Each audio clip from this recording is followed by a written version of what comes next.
À partir de quel moment Riopelle est devenu grand, était un grand peintre? Où est-ce que ça s'est fait? Ça s'est fait en Europe? Est-ce qu'il est parti ici, qui était déjà reconnu par certaines personnes? Ici, peu. Je dirais que ça s'est fait plutôt en Europe. Quand Riopelle part pour Paris, il se donne 5 ans pour réussir. Tu sais. Ses parents lui avaient acheté une maison à son mariage et il vend la maison. Et il dit, bon, ben avec ça, on va vivre pendant 5 ans et il faut que je réussisse. Et c'est ça qui est arrivé. Il a fini par rencontrer les bons critiques, des gens comme Dutuit, par exemple, qui se sont emballés pour sa peinture. Il a exposé aussi dans un réseau de galeries qui peut-être qui pourrait être perçu un petit peu comme marginal, enfin, associé aux surréalistes, comme par exemple la Galerie du Dragon. Puis ensuite, chez Facchetti, et là, avec Dutuit, qui est enfin, qui était le beau-frère, je crois, de Matisse, de Pierre Matisse, il a eu ses entrées aussi à New York. Alors tout ça, disons, on peut dire que si on parle de comment Riopelle devient fameux, on peut dire que c'est ça, c'est ce réseau-là, tu sais, qui s'est créé à Paris et ensuite New York. Mais ici, en partant, sa peinture n'était pas connue. Peu, ben, c'est-à-dire, vois-tu, il est connu comme les automatistes. Alors, c'est-à-dire qu'il expose avec eux sur la rue Amherst, là, en 46. Mais enfin, ça, c'est pas une exposition qui vous rendait tout de suite célèbre. Après coup, historiquement, on se rend compte que c'était une exposition qui avait un certain intérêt. Et alors, donc, ensuite, il signe Refus Global. Donc, il est associé à ce groupe-là. Et il a la notoriété de ce groupe-là à ce moment-là. Mais c'est un groupe un peu underground, c'est un groupe dissident. Tout de suite, quand Refus Global est publié, vous savez qu'il y a eu une espèce de tollé dans les journaux de l'époque. Enfin, j'avais repéré jusqu'à une centaine d'articles qui dénoncent le Refus Global presque jour par jour jusqu'en janvier 49. Enfin, presque 6 mois après, ça continue. Alors, tout ça, peut-être, en fait, ça attire l'attention sur lui.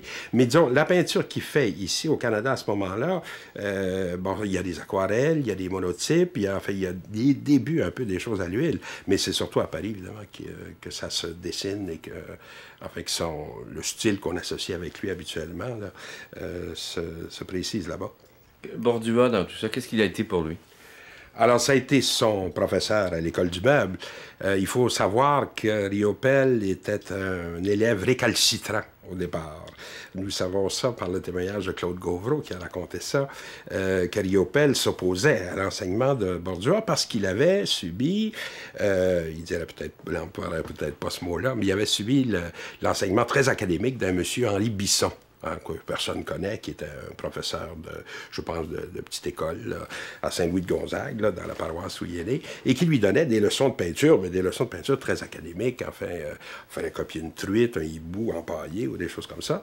Et alors, arrivant à l'École du Meuble avec cet apprentissage, Riopelle trouve que les cours de Bordua sont pas, enfin, n'aboutissent à rien. Hein? Et en plus, ses dessins sont classés au 3e tiers de la classe.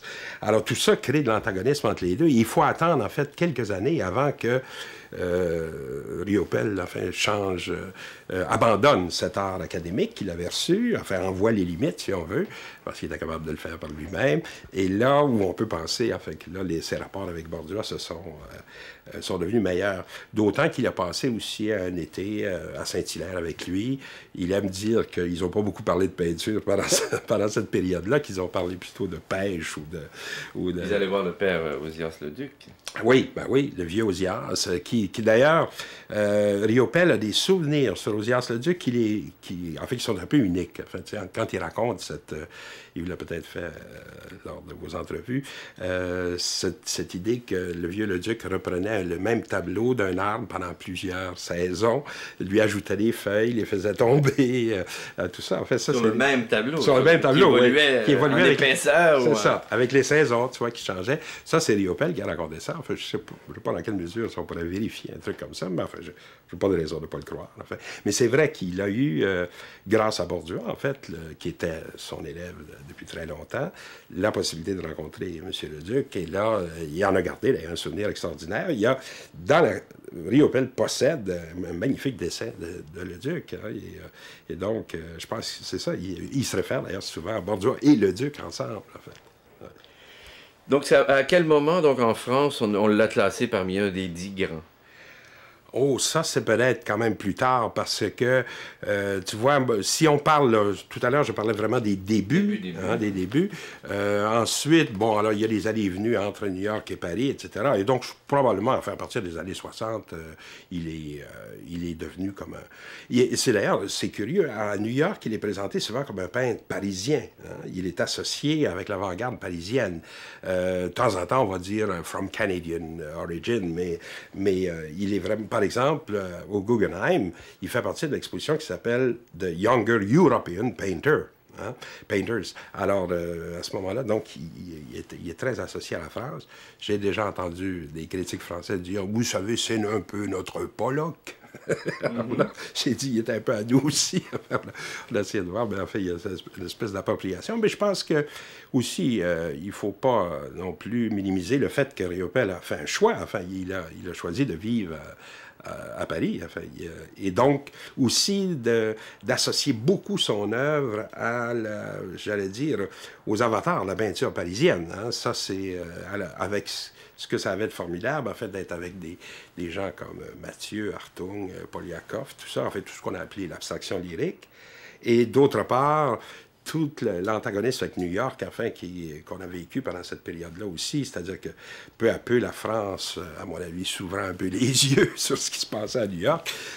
Lentement, d'ailleurs, il y avait réticence, a commencé à se demander si l'expressionniste abstrait ou enfin, ce que les Américains faisaient n'était pas beaucoup plus important. Enfin, mais Riopelle est certainement s'associe plus avec ce qu'on pourrait dire le destin de l'École de Paris, je pense, plus. Mais il a quand même vécu beaucoup à New York, il a beaucoup voyagé, ce qui était assez différent quand même de certains de ses confrères là-bas. Ah oui, tout à fait, tout à fait. Ça, il y a ça, et ce qui est assez admirable d'ailleurs, quand il rentre sur la scène américaine, comme on fait toujours, enfin, les Américains sont un peu inquiets, enfin, de cette nouvelle avant-garde, vois-tu, parisienne, les Younger European Painters. Qu'est-ce que ça va apporter, ça?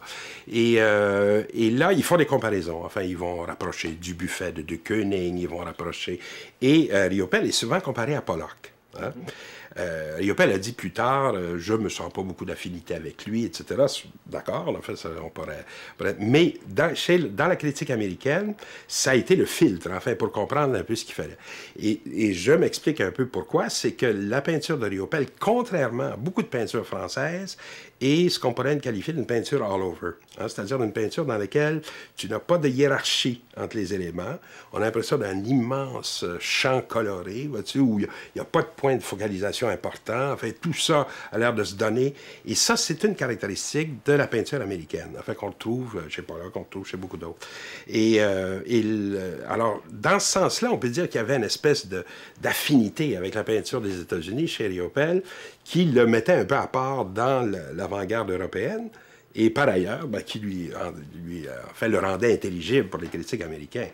Et alors, dans ce sens-là, ça, il a réussi une chose que peu de peintres de l'École de Paris ont réussi. Tu sais, des gens comme Vols, par exemple, ont eu aucun espèce de succès à New York, Bram van Velde, ou des gens...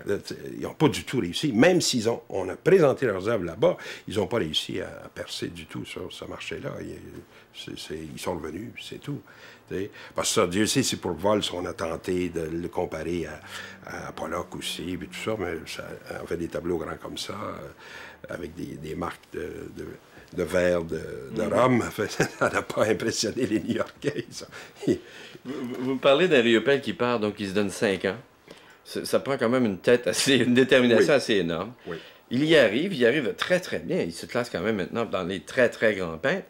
Est-ce que c'est dû d'abord à cette détermination-là, ou est-ce que, bon, il y avait un talent fou au départ? Comment vous le décrivez, là, ce mélange de personnalités très fortes et d'artistes quand même assez... Oui, je pense qu'il faut certainement... Tu sais, toutes ces histoires où on dit le gars a des bonnes connexions, il a réussi, etc. Enfin, s'il n'y a pas de talent, et s'il n'y a pas, même dans son cas, une espèce de génie ou de force, etc., enfin, on n'aboutit à rien, finalement. Tu sais, ça devient... On voit vite à travers des talents comme ça. Et il n'aurait pas attiré l'attention de Dutuit, par exemple, qui était un critique extrêmement subtil, s'il n'y avait pas eu quelque chose. Hein. Et le bonhomme qui traduit le texte de Dutuit, hein, qui accompagne le catalogue de Pollock chez Pierre Matisse, la première fois, c'est Samuel Beckett. Hein? Alors ça, c'est des bonnes connexions. Je veux dire, c'est pas des gens... vous devenez pas ami de Samuel Beckett si vous êtes un imbécile. Hein? Alors ça, je pense... Ça, il faut reconnaître ça. Et je pense aussi, il y a une originalité. C'est-à-dire, ce qu'il apporte dans la peinture parisienne ne ressemble pas à ce que d'autres font. Hein? Alors, les gens de galerie, les critiques de l'époque, des gens comme Tapier, tout ça, sentent ça chez Riopelle très vite. Enfin, ils voient même des fois... je ne sais pas si je pourrais dire ça, mais enfin, des fois au détriment de d'autres confrères québécois, tu sais, qui sont avec lui là-bas et qui ne sont pas regardés, eux, et au contraire, Riopelle est tout de suite mis en avant, attire l'attention. Hein? Alors, il y a ça, puis ensuite, il a certainement, enfin, une espèce de sens, j'allais dire, avec qui s'associer et quand aussi décrocher. Comme par exemple, tu sais, vu d'ici au Québec, quand les gars sont partis pour Paris, ils pensaient, enfin, que l'avant-garde là-bas, c'est les surréalistes. Mais les surréalistes après-guerre, ça n'est plus l'avant-garde. C'est même... c'est du vieux matériel. Et surtout, Breton passé la guerre à New York, il revient, ils sont pas très triomphants en revenant. Hein? Ils sont sauvés pendant la guerre.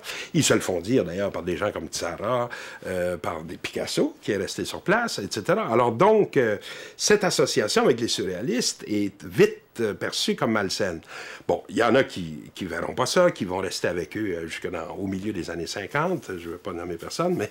Et d'autre part, mais Riopelle sent ça très vite. Hein?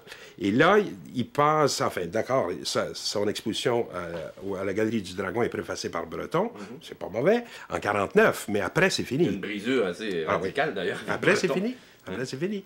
Vois-tu? Et après, et même avec l'automatisme, d'une certaine façon, qui, à ce moment-là aussi, en se détachant du surréalisme, Riopelle affirme que, enfin, son art n'est plus de la peinture automatiste. Enfin, qu'on ne peut plus associer ça à ça. Et là, après, enfin, bon, l'autre association qu'il fait avec le mouvement d'abstraction lyrique, bon, un bonhomme comme Georges Mathieu, c'est bon pendant un bout de temps, ça, mais c'est pas bon indéfiniment. Mathieu devient presque fou, fait une espèce de folie des grandeurs, se prend pour, je sais pas quoi, pour un roi, Louis XIV ou quelque chose comme ça. Alors là aussi, il faut décrocher, en fait. Et ça, il y a à la fois ça, c'est-à-dire il faut savoir s'associer au bon groupe, et il faut savoir aussi décrocher, et Dieu sait si à Paris, ça ne pardonne pas si vous faites des erreurs de ce type-là. En fait, si vous êtes avec le mauvais groupe au mauvais moment, vous êtes sur des listes noires pendant des années. Alors ça, dans ce sens-là, Riopelle a eu du flair. Il a d'ailleurs une fois fait le reproche à Mme Lefort, qui arrivait de Paris avec des connexions, mais avec des gens comme Lotte ou des gens comme ça. Alors, il a dit, oui, vous avez fait des connexions à Paris, mais pas les bonnes. Vous avez rencontré des gens qui sont pas dans le coup là-bas et qui... donc, les critiques que vous nous faites tombent à plat. Et ça, je pense qu'il a su toujours faire ça. Riopelle s'est toujours su s'entourer de gens qui l'ont à la fois soutenu, mais aussi qui éventuellement ont reconnu ce qu'il faisait. Et on peut dire, en fait, qu'il y a de l'astuce, c'est un bonhomme supérieurement intelligent et qui a su se débrouiller dans une faune qui, ma foi, n'est pas si facile à faire. Parce que ce qui est étonnant aussi, c'est que il nous semble un bonhomme qui fuit beaucoup certains contacts, en tout cas, qui a un mauvais caractère, quand même assez présent, qui a une autorité. Alors, comment arrivait-il à avoir autant d'entre-gens? On arrive mal à l'imaginer aujourd'hui, non? Oui. Ben, il y a d'une part, c'est vrai que Riopelle a une réputation d'être assez mauvais, d'être assez cruel, si on veut. Par ailleurs, regardez les interviews qu'il fait et vous l'entendez, je pense, jamais dire du mal de quelqu'un. Hein? Il va parler, Charchoun, quel peintre extraordinaire. Miro, j'ai bien connu, quel gars sympathique, etc.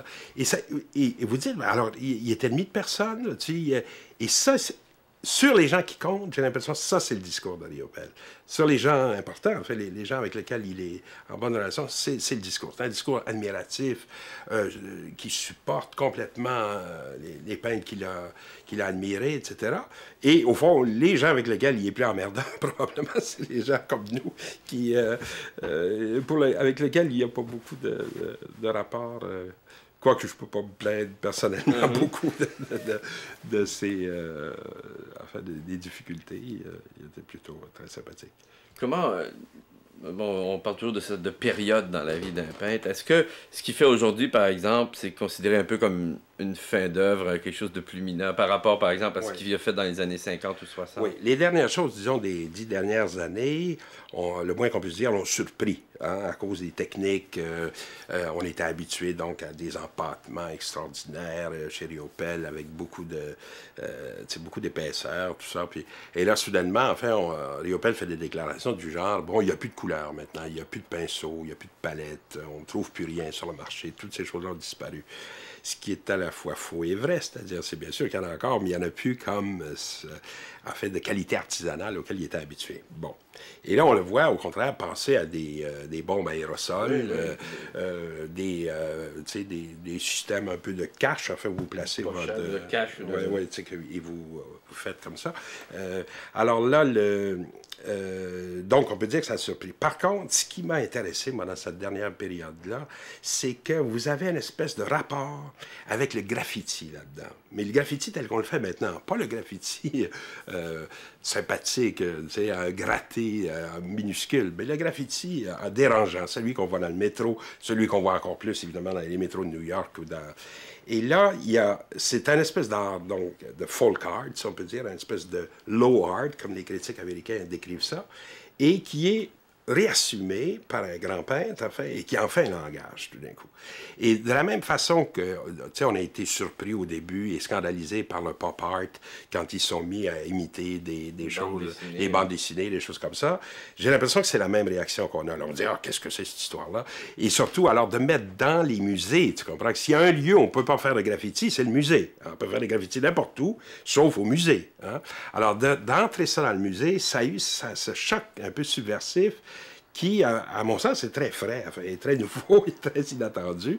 Et là, Riopelle a réussi, enfin, donc, dans les 10 dernières années, à surprendre encore. Enfin, évidemment, c'est le rapport qu'il a avec le graffiti, s'il est un peu du même ordre que ce que je décris pour le pop art avec ses sources, on peut dire que c'est propre à de l'art moderniste, enfin, puis je pense pas que l'épithète postmoderne, en tout cas, puisse s'appliquer beaucoup à Riopelle.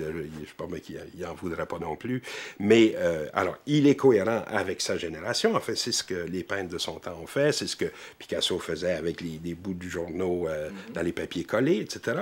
Alors, mais il a réussi quand même à faire quelque chose auquel personne n'avait pensé, et qui était une espèce de retour aussi à un geste très, très primitif de peintre, enfin, finalement, tu sais, où la forme n'est pas tracée, mais elle est trouvée comme ça. Elle est simplement faite un peu comme à la préhistoire. Tu sais, vous savez, on a vu de ses mains, les mains posées sur le jour avec le petit tube. Là. Alors, c'est presque ça. Il retourne. Et ça, évidemment, c'est une fascination importante de l'art moderne, de retourner aux origines du geste de peindre, de retrouver peut-être la façon la plus directe d'exprimer ce qu'on a à dire. Alors, donc, finalement, moi, même ce dernier volet, je le défendrais. Enfin, et j'imagine qu'on va s'y habituer avec le temps. C'est-à-dire que c'est pas étonnant que ça a choqué un peu au début, mais qu'avec le temps, on va finir par le... C'est pas le premier peintre qui aura finalement justement tout balayé et recommencé à faire autre chose. Pas du tout, pas du tout. Tout en restant d'ailleurs cohérent avec le reste de son œuvre. L'intérêt pour les choses archaïques chez Riopelle, ça remonte à loin. Il y a les jeux de ficelle qu'il a fait avec les Inuits et des choses comme ça. Enfin, il y a toujours eu cette dimension-là chez Riopelle. Et puis alors, tous les thèmes de doigts ou de choses comme ça, enfin, le Riopelle chasseur, ça remonte à très loin. Vous savez que Breton, dès le début, avait écrit dans son catalogue Riopelle, ce trappeur supérieur. Hein? Alors, d'ailleurs, je me rappelle quand j'ai rencontré Dubuffet, voilà, au moment où je faisais ma thèse, je lui ai dit, il dit, qu'est-ce que vous faites, Gagnon? J'ai dit, je fais l'art canadien. Hein? Ah, l'art des trappeurs! Ça a dû l'aider, cet exotisme, ce côté exotique, oui, non? Tout à fait. Je suis sûr que ça, c'est une persona que Riopelle a accueilli avec finesse. C'est-à-dire, il aurait pu se braquer là-dessus. Écoutez, non, je ne suis pas un primitif, enfin, je suis un homme subtil. Il a laissé faire. Et il n'y a rien que les Parisiens aiment mieux qu'un sauvage. Hein? C'est bon dans les salons, ça surprend, etc. Alors, il a utilisé ça, donc je suis sûr. Hein, vous avez ce texte, à un moment donné, qui décrit, un des critiques, qui décrit Montréal comme une île remplie d'hommes d'affaires avec la forêt tout autour. C'est des gens qui ne sont pas venus souvent ici, mais enfin... Mais alors, tout ça... Lui, il en jouait de ça. C'est ça, je suis sûr qu'il a laissé dire ça. Enfin, et d'une certaine façon, il a polarisé autour de son origine canadienne, en fait, toutes ces images, en fait, ces stéréotypes qu'on a sur le Canada et qui meurent difficilement, semble-t-il, à Paris. Ouais. Mais bon, c'est vrai que quand même son amour de la nature et est véritable, parce que c'est difficile de le faire parler d'autre chose que ça, en fait. Oui. C'est pas un homme qui a beaucoup parlé de son art. Non, non. Ça, je pense, avec... C'est drôle, hein? On peut dater, je pense, le moment donné où Riopelle décide de ne plus parler d'art. Parce que, au début, par exemple, avec Mathieu, en Véhémence confrontée, Mathieu avait publié une espèce de feuille avec dessus, en fait, des déclarations des artistes. Et à ma surprise, il y a un texte de Riopelle dans lequel il situe admirablement, d'ailleurs, son travail, au-delà du surréalisme, au-delà de l'automatisme, comme étant une espèce de hasard contrôlé, etc. En fait, dans un style absolument limpide, avec des allusions à Monet, à Duchamp, etc. Bon, alors, donc Riopelle peut parler de sa peinture. Il peut en parler très bien. Il peut parler aussi de politique très bien. Il a fait des lettres à la revue Combat. Là, bon, alors, tout ça, il y a donc... Au début, je pense, Riopelle veut parler d'art. Hein? Mais à un moment donné, ça arrête. À un moment donné, ça arrête à Paris. Et j'ai l'impression que quand tu tombes entre les mains de Dutuit ou des gens comme ça, t'es mieux de taire, tu les laisses parler. Ils vont parler 100 fois mieux de ça. Et alors, une des dernières boutades, qu'il a publiées, qu'on peut lire dans un livre, c'est celle que je citais tout à l'heure.